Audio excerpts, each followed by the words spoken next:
Good morning, good afternoon, good evening, wherever you may be hailing from. My name is Eric, the IT Guy Hendricks, and this is Red Hat Enterprise Linux Presents episode 41. And don't worry, I double-checked the episode number. It is, in fact, episode 41. Today, we have an exciting episode. We're going to be talking about system roles, and I can think of no one better to help me co-host this episode than the king of system roles himself, Mr. Brian Smith. Finally, a show about system roles. I know.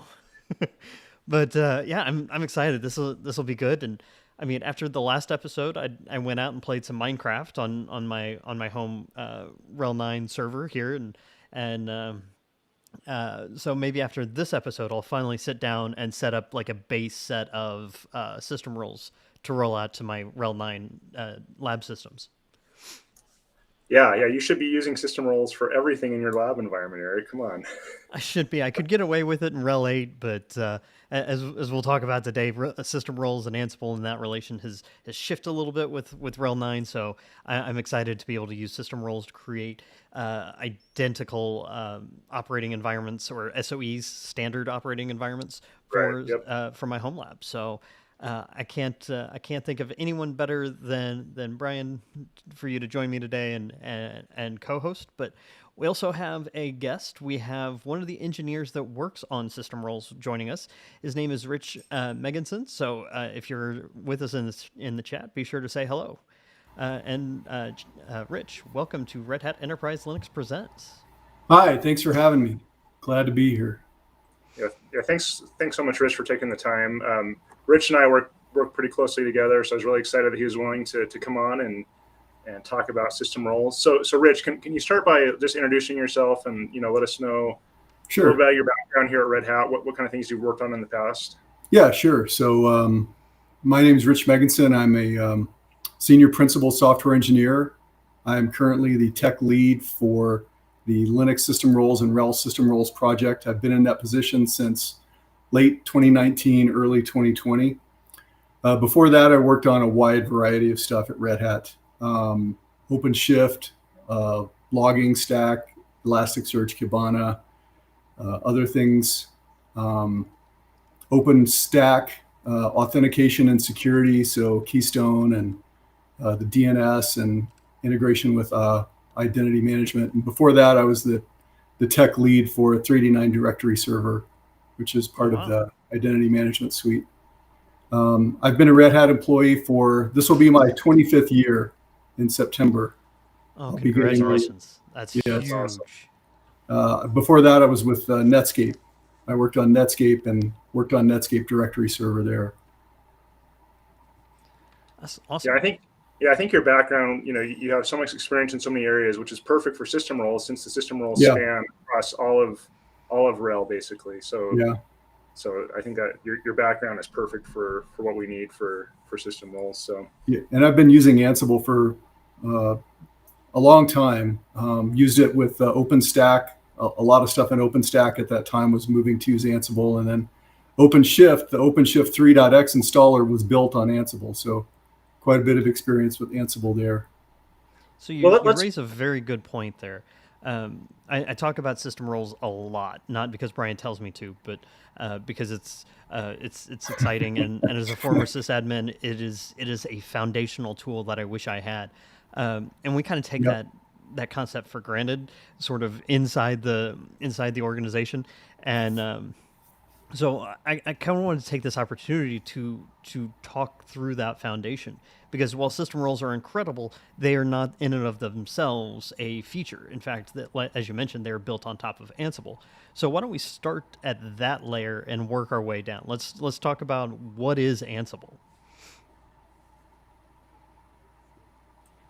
So, Rich, do you want to cover your perspective on like what your experience has been with Ansible and what it can do, and then if you cover Ansible, then I'll jump in and talk a little bit about what is system roles. Sure. And just so we can set everyone watching.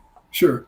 So, in the bad old days of system administration, if I had to manage a bunch of remote machines, I would typically write shell scripts and do SSH and SSH out to those machines and do whatever I need to do. And then I'd be like, oh, have I configured this thing before? So I'd have to write, is this thing already configured? Yes. then don't do it. Otherwise, do it. And then tell me that something has changed. Well, Ansible is basically that entire paradigm in a really easy declarative model. So instead of writing shell scripts and having to code stuff myself, I can just write YAML, simple declarative statements in YAML to do exactly these same things. And plus with a plethora of other features, reporting, security features, it makes life much, much easier for remote management of lots of services on a lot of remote machines. Yeah, excellent point. And that's really just scratching the surface too. Like, we have kind of like, Ansible command line stuff. And then of course there's the Ansible automation platform, which adds all kinds of advanced functionality. I mean, we could spend hours talking about all the benefits of Ansible automation platform and all the advanced functionality you get. Yep. So with that though, let's talk a little bit about, what are system roles and why do we need system roles? So to frame this problem, Eric, can you bring up my screen? Sure. So, historically, if you've looked at kind of RHEL documentation and the way we've kind of recommended to do things or explained how to do things, you probably run into documentation like this, right? So let's say, you're a system admin and you need to implement a new functionality in RHEL, like Clevis network bound disk encryption, right? Or maybe you need to configure network teaming, or you need to configure a new file system. Basically, anything you need to do in RHEL, right? You probably would come up with some documentation like this, okay? And you'll quickly notice that the documentation is targeted towards running commands on a single system, right? So we have documentation, log into a single system, run a yum install command, run this command, edit this configuration file, do this, do that, right? The problem is, it's 2022. You're not managing a single server anymore, right? You probably have hundreds of systems you're responsible for, right? So this kind of documentation, while it is needed, so you understand kind of the background and can maybe try it in a lab environment, this kind of documentation and process is not going to be appropriate to deploy this at scale. It's just not going to work, right?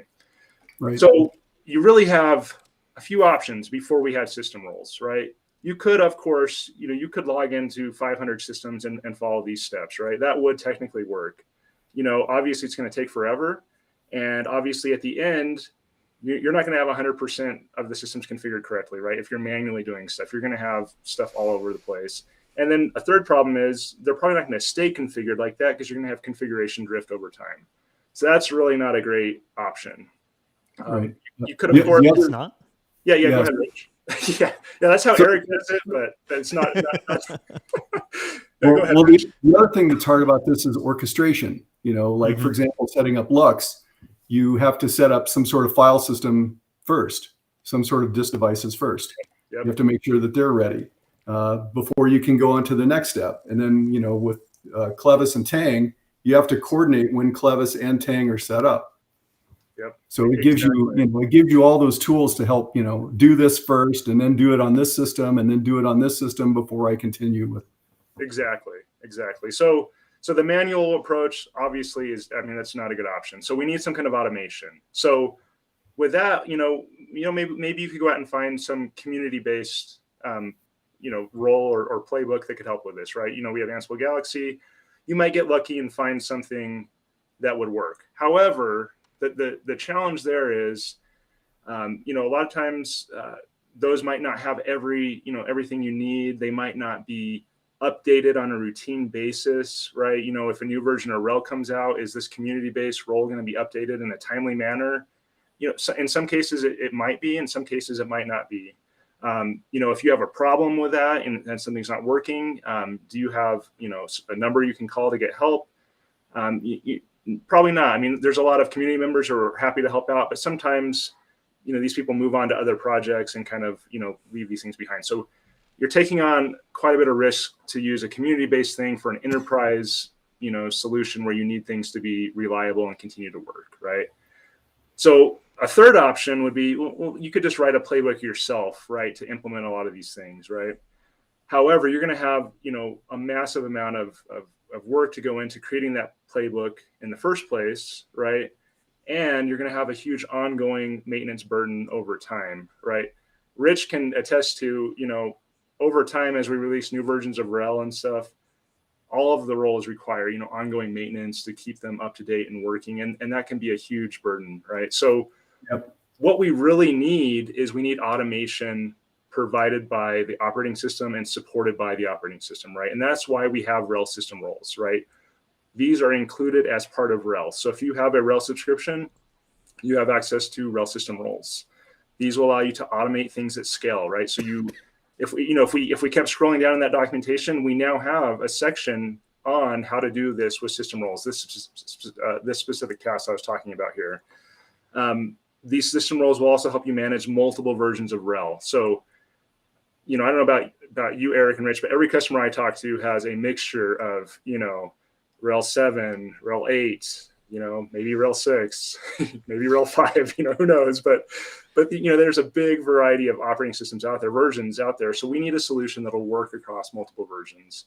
And our aim with system roles is to support, the supported versions of RHEL with the functionality that's supported on those operating systems. So we have some roles that, might only work with RHEL 8 and RHEL 9. That's because the functionality is only there in RHEL 8 and RHEL 9. What I'm getting at is, the system roles will help you manage, multiple versions of RHEL. And then finally, if you have a problem, a question about system roles, you can pick up the phone. These are, fully supported by Red Hat. You can get a support case open, and we're happy to help out. So I just want to kind of, frame why we need system roles and why these are such a huge benefit. The team, Rich and team work on updating these. So when we release a new version of RHEL, they'll continue to work. If we make technology changes between versions of RHEL, the system roles are like your stable, consistent API where you can use the system roles and kind of it abstracts away a lot of the complexity from changes we're making in RHEL. So there's just a ton of benefits. Eric, Rich, anything you'd like to add? Sure. Other benefits to system roles? Sure.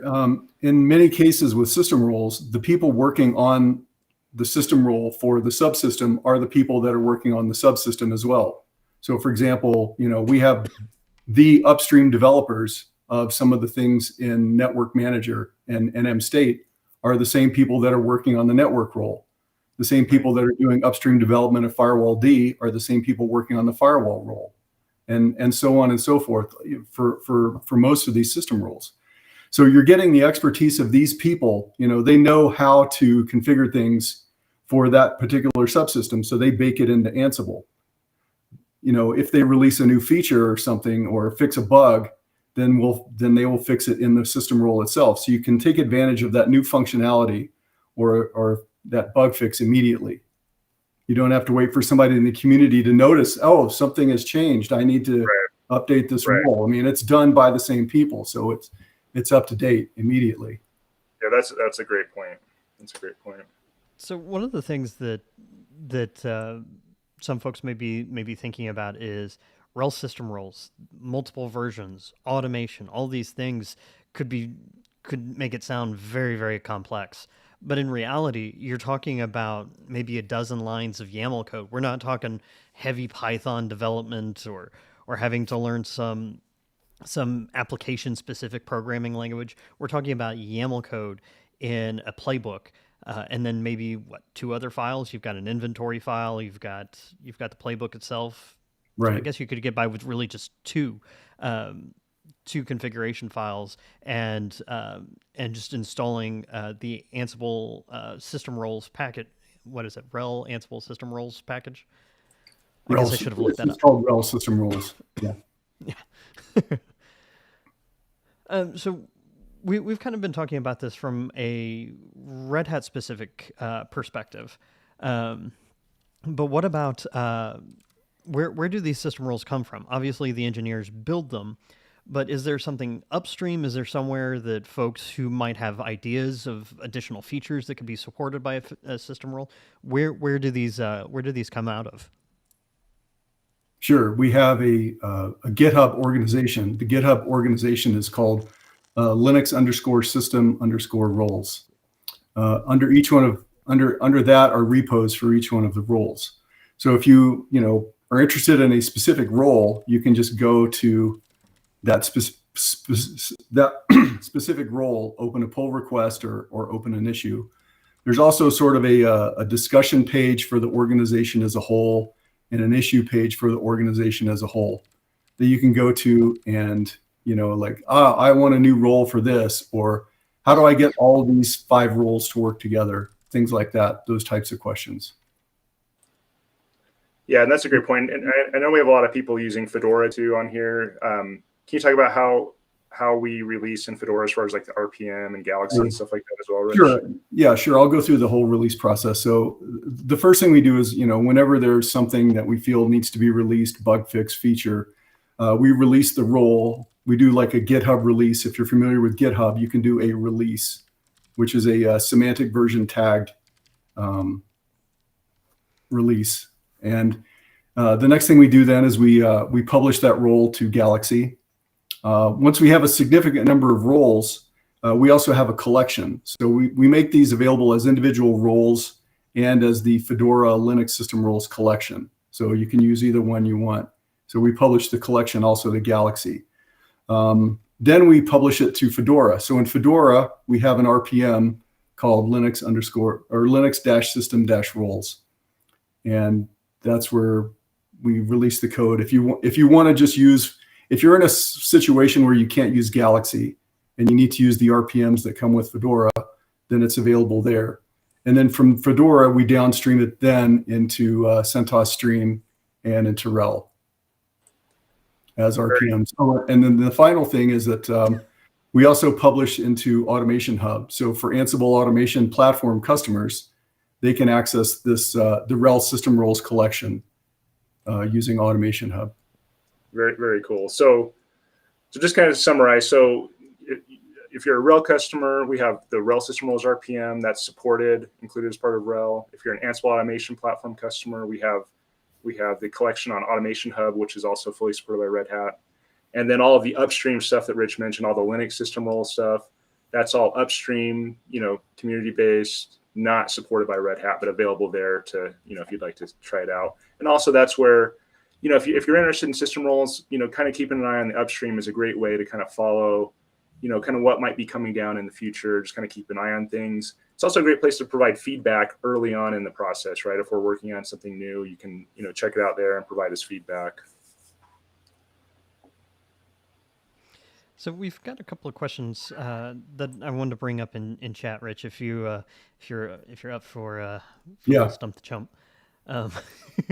Actually, this first one might be aligned more to Brian, but we had a question about some examples for the storage system role.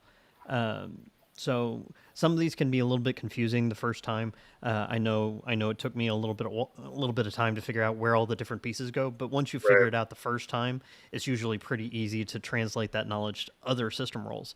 Right. So do we have an example? I know you've got a blog series. I don't remember storage as one of them.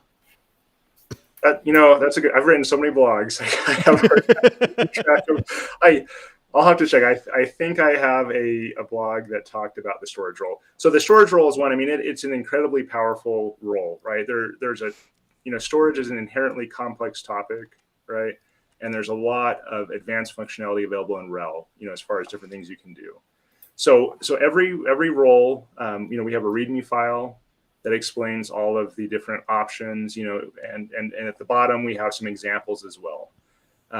So and then in addition, if you go out to the RHEL documentation for the storage role has, multiple different examples. So my recommendation would be, first of all, check out the RHEL documentation. That's kind of the authoritative, source for documentation on the RHEL system roles. Definitely review the README file to have an explanation of the different options. And start there. If you have any feedback on how we could simplify things or more examples we could include, we'd definitely be open to that feedback and would be more than willing to provide some additional examples if that would be helpful. And if you still have trouble, then just then send your hate mail to Brian Smith on Twitter. So. No, but seriously though, I mean, we definitely want feedback. So if there's a gap in our examples, if we're not explaining something well, definitely reach out to me. I'm more than happy to take that and figure out what we need to do to fix that. So the next question found kind of interesting was, how about the shift left paradigm, where more and more goes into the OS image itself rather than ad hoc runtime configuration? I had a thought on this, and then I want to tag you guys in as well. So my thought on this is putting on my red fedora, so to speak. If we try and pre-build this stuff into our operating system image, a couple of things will happen. One, the image will become more and more complex. The image will get larger. And then probably the most important is we will release what we think our customer base, our partners, our embedded ecosystem partners, any of these folks will release what we feel is right. And I could probably bet you dollars to donuts that we'll be wrong 100% of the time. Right. So Yeah. the problem with including that in the image is there's no way for an operating system to predict the incredible amount of variety of use cases, workloads, deployments, security requirements. There's just absolutely no way to bake that into an operating system. But that's where system roles comes in. You can enable system roles. You can tie them into your deployment pipeline, and they come pre-baked with what we'd consider as sane defaults, and we get checked by the community in the upstream. And you have the ability to bake those changes in as, think of your operating system deployment lifecycle as a layer cake, whereas at the bottom you've got something like image builder, and then the next layer up you've got system roles, and then from there you can start customizing. You can have different workloads installed, and system roles brings that process as close to install time as possible. Yeah, and another thing I'll point out is you can use system roles in conjunction with satellite provisioning and Ansible automation platform. And what that allows you to do is satellite, of course, can provision new host. And then there's a functionality called a provisioning callback that you can enable in satellite. So that'll make a call to Ansible automation platform and tell it to basically, go ahead and immediately run a playbook on the host that was just provisioned. And that playbook can, of course, be RHEL System Roles. So using this workflow, you can say, okay, go into satellite, say, go ahead and provision a new system. As soon as it's up, have that provisioning callback made to Ansible automation platform, and it's going to go ahead and run, the system roles or any other Ansible content from Ansible automation platform and configure the system. So in the end, you're left with a system that was just provisioned by satellite and then configured with system roles and Ansible automation platform. So we have that kind of end-to-end workflow available if you're using kind of all three of those technologies together. So, Rich, you really came in here and stirred things up. The chat's going crazy. So, if you aren't already, check us out on. Actually, if you're watching this live, anyway, if you're watching this after the fact, definitely try and join us live, because there's always great conversation that comes out of this. So, Rich, I want to direct this next question to you. I feel like you could give a more cogent answer. Does Ansible ship, or could Ansible ship with an embedded Python which stays isolated from the OS, Python and/or modules? They probably could do that, but they feel like it's better just to rely on the Python module. So RHEL realizes that people need to be able to run different versions of Python on the same operating system. So you're not just tied with whatever Python version is the platform Python version that the platform specific stuff depends on. So, I don't know if everybody here is familiar with the concept of a module. So RHEL ships, it used to be called software collections, but I guess the idea has shifted into something that's now called modules. So instead, the Ansible team realizes, well, hey, we don't want to be in the business of being the maintainers for a giant Python binary and a bunch of supporting libraries. So they work in conjunction with the Python modularity team to know when they're going to update the versions of Python, what libraries are going to be included with that Python module, and so on and so forth. So no, they have considered that, and they don't think it's a good idea. All right, so then there's a conversation continuing on in the chat, so definitely follow that. But also, so moving the conversation along here. So we've kind of mentioned some of the different ways to go about implementing system roles, whether that's system by system or satellite or Ansible automation platform. But one thing that, as a former sysadmin and a technology nerd, I always needed to know was what's new. What's the new shiny? 9.0 and 8.6 just came out a few weeks ago, or a couple of months ago now. Good grief! So what's new? Yeah. So the kind of the major new things we had with 9.0 and 8.6 are a new firewall system role, which we're really excited about. So this allows you to automate the configuration of firewall configuration. So things like adding new services, forwarding ports. There's actually quite a bit you can do with the firewall role. So check out the documentation on that for more info. We're also really excited about a new cockpit system role. So this allows you to automate the installation and configuration of the RHEL web console. So this makes it, if you want to deploy the web console across your whole environment, this makes it much simpler. You can also, what's kind of cool is you can use the cockpit role with our certificate role. So you can have the certificate role generate your TLS certificates, and then use the cockpit role in conjunction, and you're left with cockpit implemented with basically trusted TLS certificates from your IDM environment, rather than using self-signed certificates, which of course is not recommended.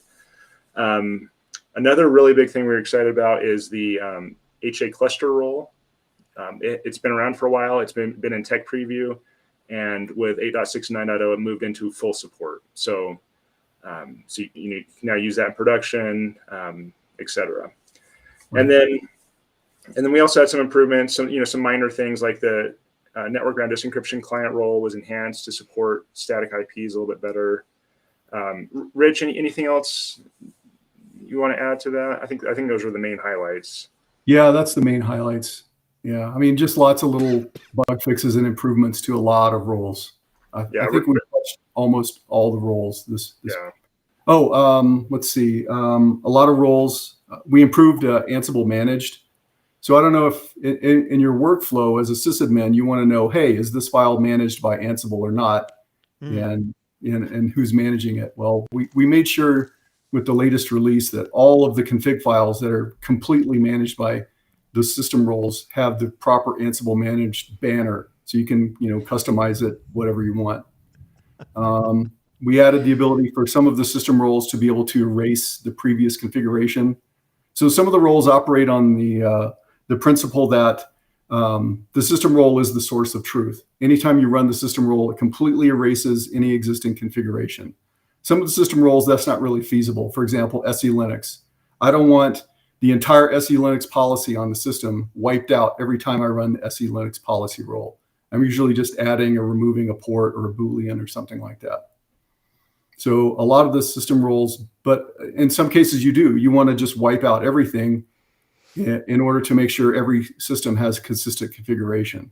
So we've added that to some of the roles that were missing that ability. So I'm very excited about that feature, and I'm shocked I missed it with the release. But I don't know how many times I ran into an issue as a sysadmin where I noticed, hey, this setting is wrong, or this is out of date. I thought I fixed this like 2 months ago, but maybe I didn't. Go in, make the change again, come back a week later. The time sync is off again. It's pointing back to the old server. What in the world is going on? Only to figure out that, granted, in my time it was like salt stack. So it was logging into our Git repository of all of our salt configs and going, oh, that's being managed by our automation tool. That's why every time I change it, it gets changed back, within a week. Yep. So that banner is so helpful. Just that big text across the top that says, hey, do not make changes here because they will not survive. Right. Make them upstream in the system role in this case. Exactly. And you save a lot of head banging on the keyboard trying to figure out why your time servers don't stay in sync. Yep. Exactly. Oh, it's amazing. I survived my days as a sysadmin. If only we had RHEL System Roles back then, Eric. If only. So. Well, then I wouldn't be here telling people how amazing it is and how much it sucks without it. I'd be hanging out, running system roles on 500 servers instead of managing them by hand. And then you take the rest of the day off because you got everything done, right? So. Well, yeah. it's like that old YouTube video about the internet help desk where the guy's playing Halo 3 and occasionally just pauses his game, goes over, fixes an issue, and then goes back to playing his game. That would be me. I think I was like the Jetsons. I may be dating myself, but I don't know if you guys remember the Jetsons cartoon. Oh, yeah. George Jetson's job is basically to commute in a spaceship to his job, where all he does is just press a button every once in a while. And he's like so put off by that job, it's too difficult for him. So yes. I'm glad to see I am not the only I'm not the only YouTube nerd out there. So thank you, Josh, for jumping in and making me feel better. So in this lighter vein, why don't maybe I'll start with mine and give you guys a minute to think about it. But the three of us work on system roles quite frequently. And so we probably have a favorite, or I don't know that I have a favorite, but I definitely have one that blew my mind as to just how powerful these system roles were. We had a scheduling conflict back in the spring, and so I was asked pretty short notice to step in and talk about Microsoft SQL Server.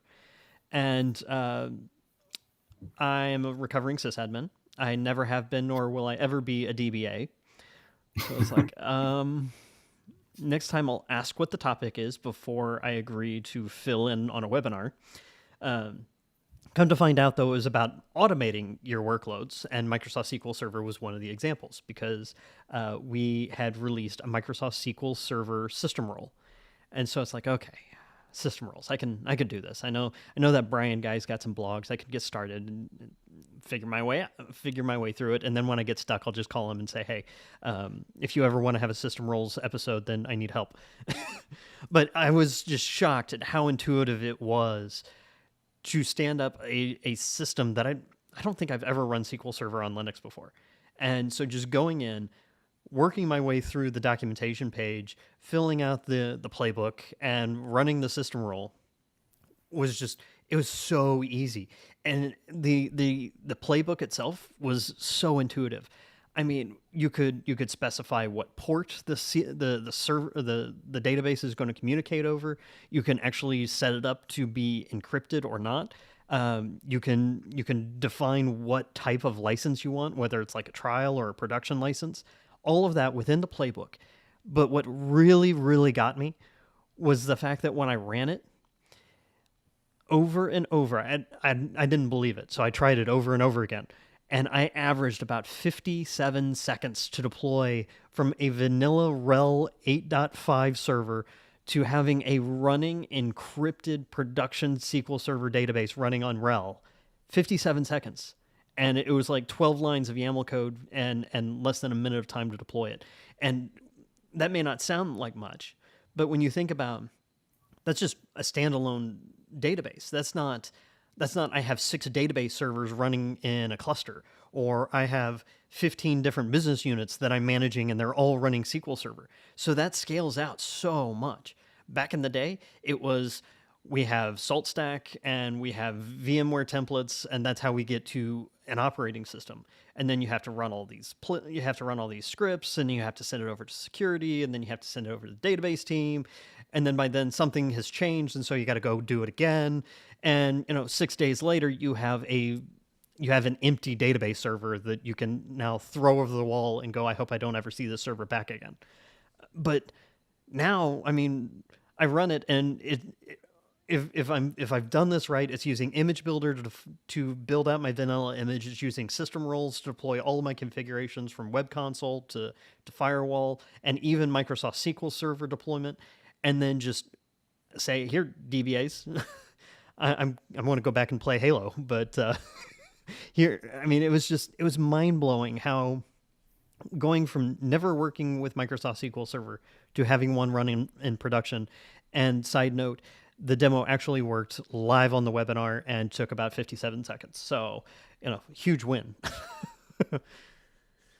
That 57 seconds is impressive because usually it takes at least 5 minutes to download the gigantic packages from the Microsoft Mirror site. So my lab must have been close to one of their mirrors, but yeah, okay. I mean, literally the longest part of the entire process, even at under a minute, the longest process was even just downloading the installer package. Right.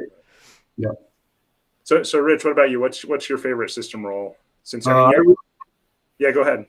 Yeah, I really enjoyed working on the VPN system role because I got to work with the upstream developer of LibreSwan, one of the main guys, Paul Walters, and then this really smart intern who was working on it too. So I got to work with some really cool people and got to learn a lot about IPsec and VPN tunneling and learned some interesting Ansible. We did some interesting Ansible tricks in that particular role too. So yeah, that was pretty cool. And it's really cool that, like you say, setting a VPN up is pretty daunting. And being able to just run this role and, a couple of minutes later, you have a working VPN tunnel between two machines. That's pretty cool. Yeah, for sure. Yeah. The VPN system role is very, very cool. Probably for me, my favorite is our network-bound disk encryption roles. I think network-bound disk encryption is one of the most underrated features in RHEL. Personally, I'm a big believer in like securing your systems, and of course, a big part of that is having encrypted data at rest using LUKS encryption. However, there's always been a massive problem with that, and that's if you have 1,000 systems and you reboot them to update RHEL, there's no way you can log into 1,000 consoles and type in the LUKS passphrase. It's just impractical. So with network-bound disk encryption, you can essentially solve that problem. And with the system role, you can automate it on a large scale. So that's probably my favorite one. So Eric, should we jump into the demo? What do you think? I think we had one other thing I wanted to cover. Okay. Yeah. So one other thing that we wanted to bring to the surface here is what's kind of the objective for system roles. We've talked about managing workloads. We've talked about firewall, VPN. There's time settings. There's storage configuration. What is kind of the end goal? Is every single systemd service and every single Red Hat supported workload going to be a system role at some point, or what's kind of the longer term goal for system roles? Yeah, from my perspective, I mean, we're definitely targeting the most common use cases and the ones that are going to be most impactful to customers, right? What's important to our customers? What can we do to make the most impact and save the most time? So we have about 20 system roles right now that cover a wide variety of different topics. But you're right. We're never going to get to this state where we have automated every single thing, and that's where Ansible automation platform really makes a lot of sense, right? You can use the system roles to automate a lot of the things, and then you can take Ansible automation platform and do a lot of custom automation. Stuff specific to your environment, your own requirements, stuff that's important to you specifically. You can take Ansible automation platform and implement those other use cases. Rich, what are your thoughts on this? I'm sorry, I was answering. Okay, yeah, you're just like it's kind of like what's the end goal of system roles? I was just saying we're never going to get to the point where we've automated everything, and that's where Ansible automation platform really makes a lot of sense. Yeah, exactly. Yeah, I mean, I see it as like a continuum. Yeah. There's going to be some people that won't want to use Ansible at all. They're going to, write their own tooling to manage their own systems, or they're going to use image builder, things like that, to just build images. We come in with, primarily RHEL customers that want a large degree of automation. And then, for people that need really complicated workflows, there's Ansible automation platform. Right. Oops. So before we transition over to the part of the show where we see if we can get things to break live on air, I wanted to give a shout out at probably the most dedicated viewer we have today, and that's That's Tolliston Music out in Australia, who is watching us live at 4 a.m. So thank you very much for joining us. If we had like RHEL coins or something, I'd send some over. But that's awesome. Thank you so much for joining us. But now this is the part of the show where we get to see if we can stump Brian and see if we can get things to break live on air. All right, cool. So I just want to start out. This is our main RHEL System Roles knowledge base article, right? And this will list, all the different system roles. So you can kind of see an overview of what system roles we have. And then we also have this matrix here where we'll show you, what versions of RHEL you can manage, remote host management support, and then what version you can run as your control node. So we have all this listed here. Also kind of want to highlight lab.redhat.com.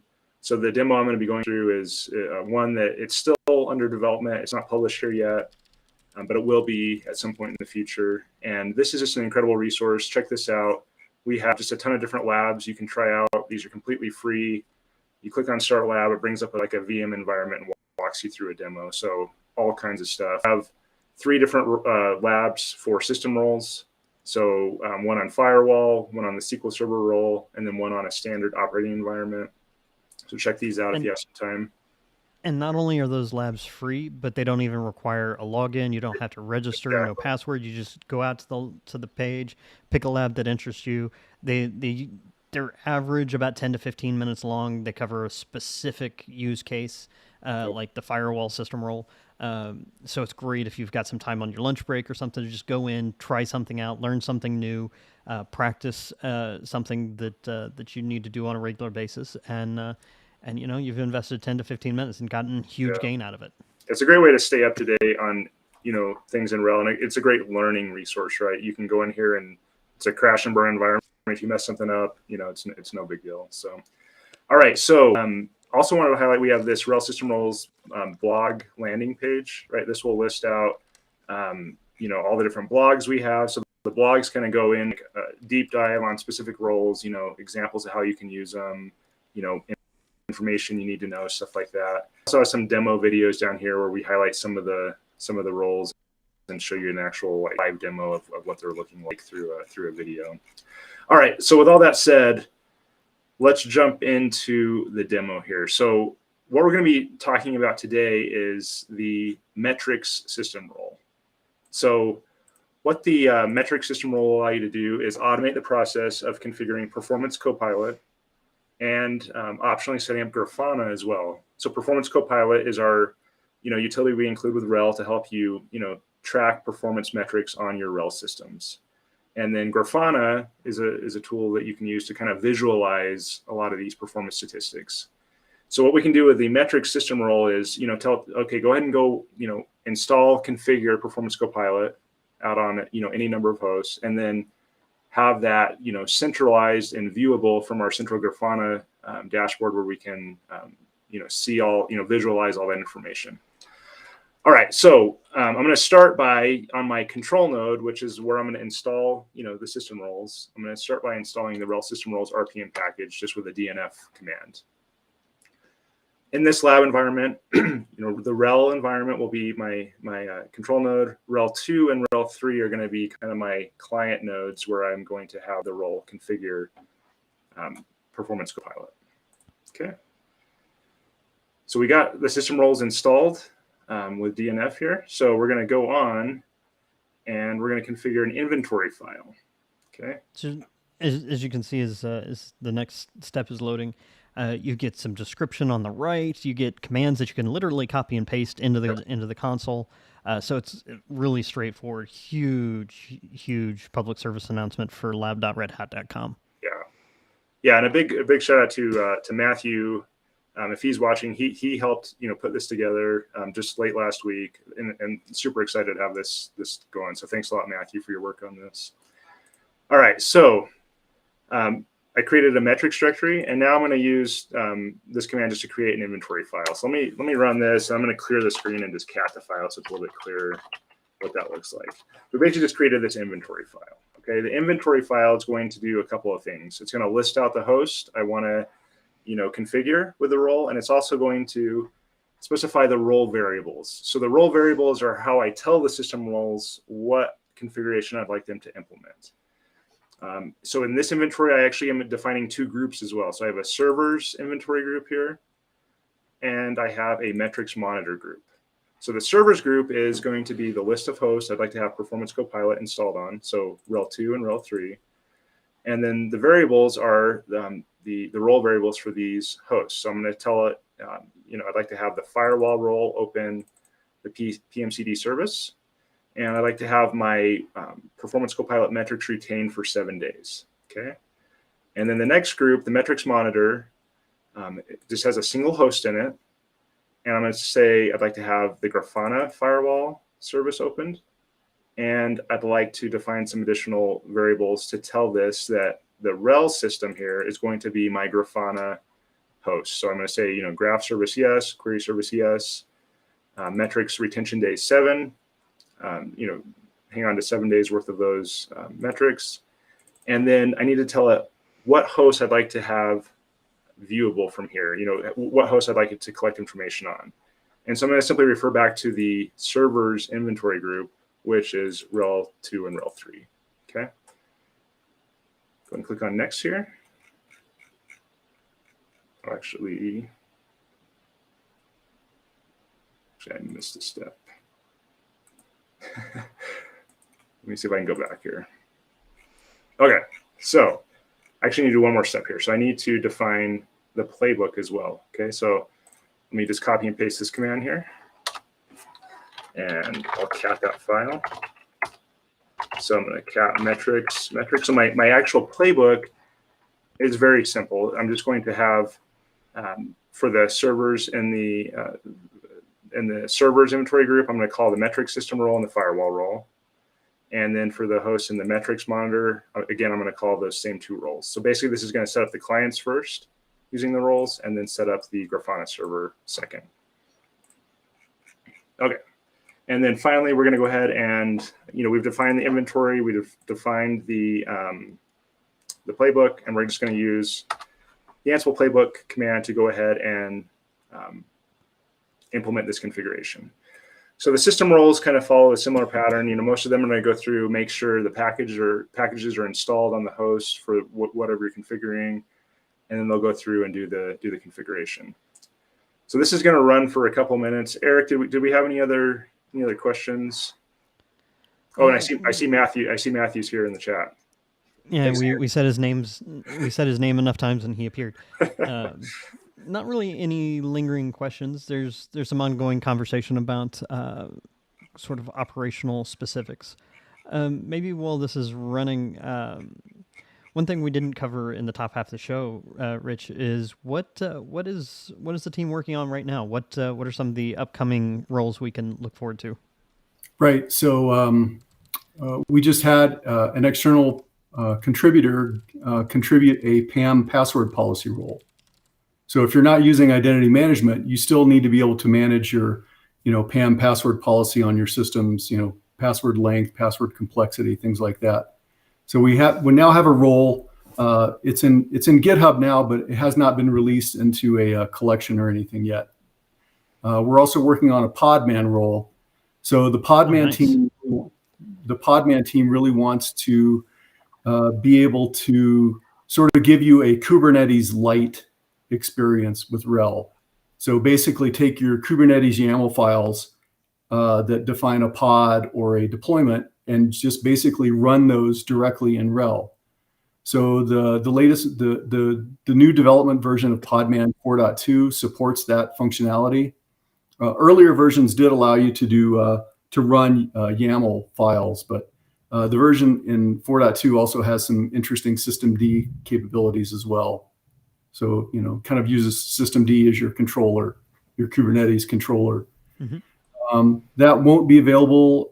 I think we'll probably try to have a release to Galaxy pretty soon for that. Let's see. So going back to Microsoft SQL Server, we're working on adding HA clustering functionality to Microsoft SQL Server. So you can just deploy Microsoft SQL Server, and boom, you have an HA-ready cluster just right out of the box. I think that's really cool. Yeah, and I believe that that's available upstream now if people want to try it out, and let us know if you have any feedback on that one. Yep. Boy, what else? Just lots of stuff, making sure we keep up to date with versions of Ansible. Ansible versions are changing pretty rapidly. Every 6 months, there's a new minor version of Ansible, 2.12, 2.13, 2.14. So we want to make sure all of our system roles work across all of those. We want to make sure they work across all versions of RHEL, all versions of Fedora. So that keeps us pretty busy as well. Making sure that things don't break when you try to deploy things in production. Right, which is one of the huge benefits of using system roles is we take that on. Well, I guess Rich and team, they take that burden. They take that burden on for all of our customers to keep this all up to date and working. A lot of people behind the team. So, all right, cool. So this playbook is done running. So next, So just to kind of summarize what just happened. So on the RHEL 2 and 3 hosts, the role went through, configured Performance Copilot, with all the settings we had specified in the inventory. The role also installed Grafana on our RHEL host. And this is all configured now. So, RHEL 2 and RHEL 3 are reporting their metrics to the RHEL host. And so what we're going to do next is we're going to log into Grafana. So I'll click on this RHEL Grafana console. And we're going to go ahead and log into Grafana. So we're going to log in. Default username and password for Grafana is going to be admin and admin. Of course, you'd want to normally change the password right away. We'll just go ahead and skip that. And then we just need to do a couple of steps here. We're going to go down to data sources. And our PCP Redis is what we're going to be using. Okay, we'll just go ahead and click on Save and Test. Data source is working. And then finally, we're going to use this host overview dashboard. So I'll just import that and then go ahead and click on it. All right, so now we can see some performance stats for the RHEL host. So this is the host where Grafana is running.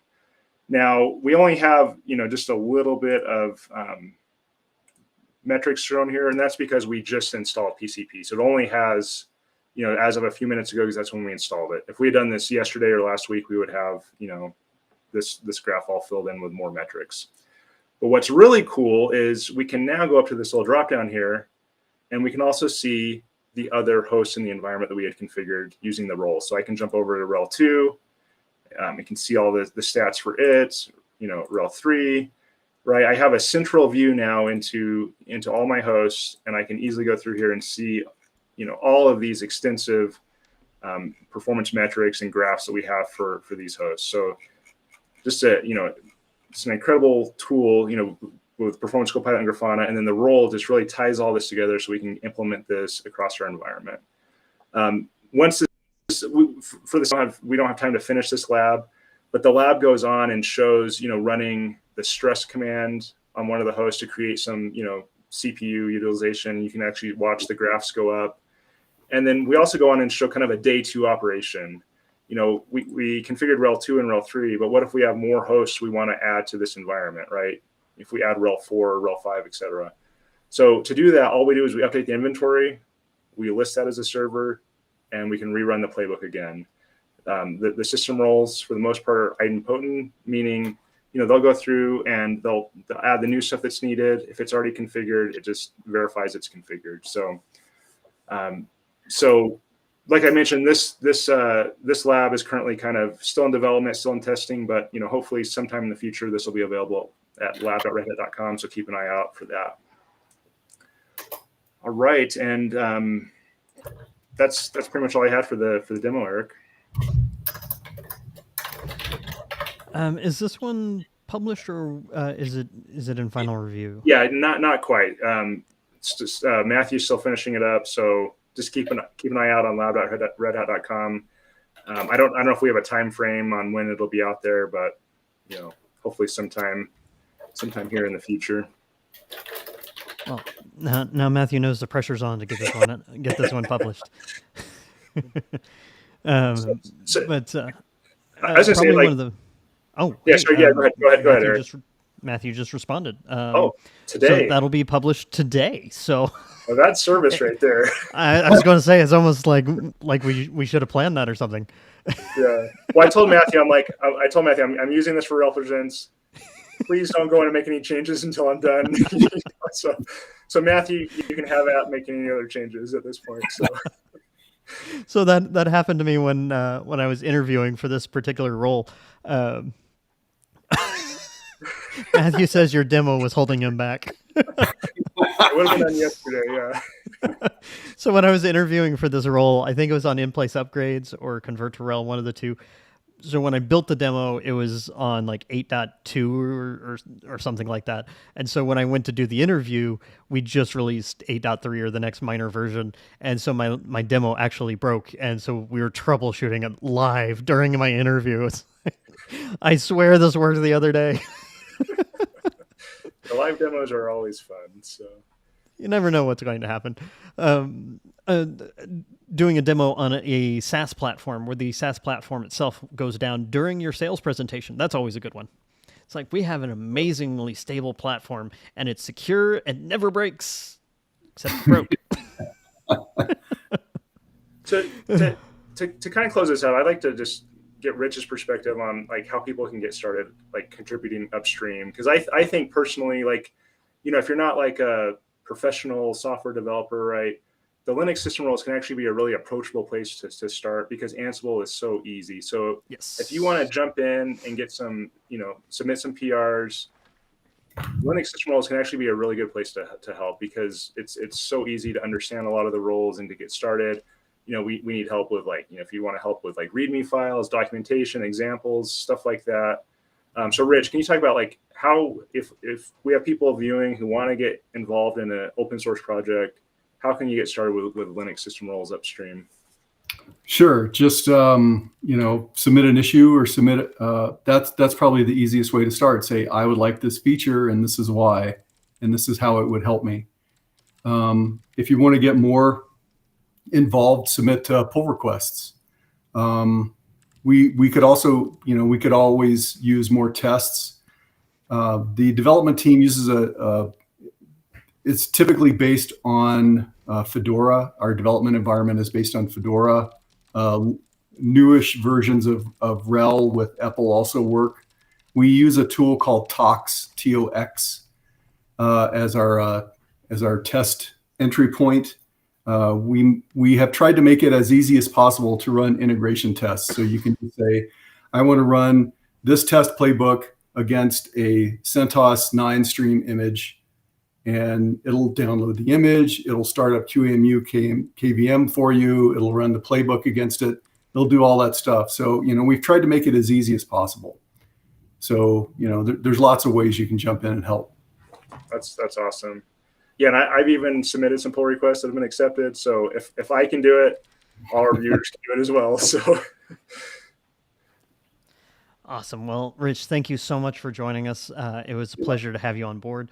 Definitely great to talk right to the engineers who can kind of cut through all of it and say exactly how it is. Is there anywhere folks can follow you online, or any way folks can reach out to you? I guess my email address at rmeggins@redhat.com. And if you open an issue or a pull request or a GitHub discussion, then I'll get pinged by that too. So yeah. Awesome. Very cool. Well, thanks so much, Rich, for being on. We really appreciate it. Thanks. So great conversation in chat today. A sincere thank you to all of you who take the time to join us live. The conversation makes most of the episode.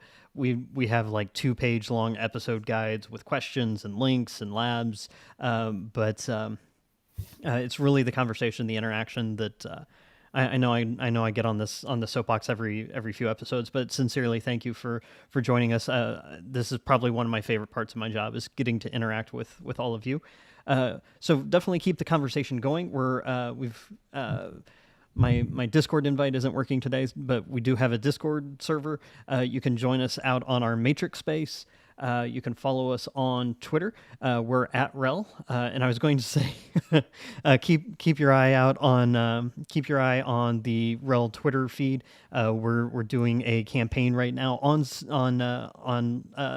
the different labs that are available with links to each of those. Check out lab.redhat.com. You can follow me at IT Guy Eric. I mean, all the links will be in the show notes. And now, Brian, how do you feel? An hour later, you finally got your System Roles episode. When's the follow-up? Find a system role that does my laundry, and we'll fast track that episode. Sounds good. Yeah, we did just scratch this. We could do a part 2. I'm just saying. So we definitely could, and we probably will at some point. Definitely an opportunity to do a deeper dive and start. It's amazing when you start piling system roles together. In fact, we're having this conversation. We're already writing the follow-up episode, so there's so much more you can do with system roles. We barely even scratched the surface. So on behalf of Rich and Brian and the entire Red Hat Enterprise Linux team, and on behalf of Red Hat, thank you all so much for joining us. Be sure to like and subscribe, share this content with a friend, because you guys help, you and the community help derive this content, help derive the types of guests and topics that we cover. So once again, thank you all so much, and we'll see you in 2 weeks. Take care.